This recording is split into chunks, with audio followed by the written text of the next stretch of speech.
আর গত কয়েকদিন ধরেই জল্পনা ছিল জন বার্লাকে নিয়ে। আজকে জন বার্লা দলের বিরুদ্ধে তোপ দেখে আজকে জন বার্লা গেলেন মুখ্যমন্ত্রীর সভায়। মুখ্যমন্ত্রীর সঙ্গে কথোপকথন হলো, মুখ্যমন্ত্রীকে নমস্কার জানালেন জন বার্লা, বিজেপির প্রাক্তন সাংসদ। কালচিনিতে এই যে চা বাগানের অনুষ্ঠান, সেখানে সুমন কাঞ্জিলাল, সৌরভ চক্রবর্তীর সঙ্গে জন বার্লা, মুখ্যমন্ত্রী জন বার্লার সঙ্গে কথা বললেন। জন বার্লা বলেছিলেন উন্নয়ন নিয়ে যখন কথা হবে তখন মুখ্যমন্ত্রীর সভাতে তিনি যাবেন উন্নয়নে সঙ্গী হতে। আর উন্নয়ন নিয়েই, চা বাগানের উন্নয়ন নিয়েই তোপ দেখেছিলেন বিজেপির বিরুদ্ধে। আর আজকেও তোপ দাগলেন।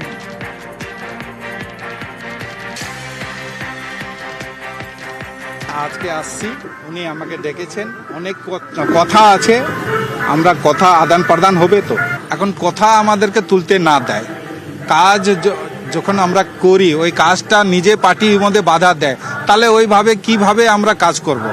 হাতটা যদি বাইন্ধে দেয় তাহলে কাজ কিভাবে করব। আমরা চাচ্ছি ফ্রিলি কাজ করতে।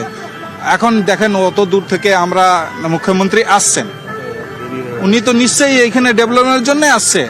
3 দিন থেকে এখানে আসছেন, নিশ্চয়ই ডুয়ার্সের জন্য, ডেভেলপমেন্টের জন্য উনি করে যাচ্ছেন, অনেক কিছু করেছেন উনি। তৃণমূলের অভিযোগ হচ্ছে যে বিজেপি 100 দিনের কাজের টাকা বন্ধ রেখেছে, বাকি কাজের অর্থ দিচ্ছে না। আপনি কি সেটা মানেন বন্ধ রেখেছে? হ্যাঁ, নিশ্চয়ই নিশ্চয়ই। অনেক বলেছি কিন্তু আমার কথাটা শুনলো না। আলিপুরে একটা হসপিটাল আমরা তৈরি করেছিলাম, প্যান্ডেল স্যান্ডেল সব হয়ে গেছে, আমার পার্টি ওইটা আটকাইছে। কেন বাধা দিয়েছে আমার নিজের পার্টির লোক? তাহলে এইভাবে কিভাবে মানুষ বিশ্বাস করবে? মানুষ বিশ্বাস করতে পারছে না। দল কোথায় আছে? আলিপুরের দল কোথায় আছে? সব তো একটু পিছিয়ে চলে গেছে, জিতার পরেও দল নাই।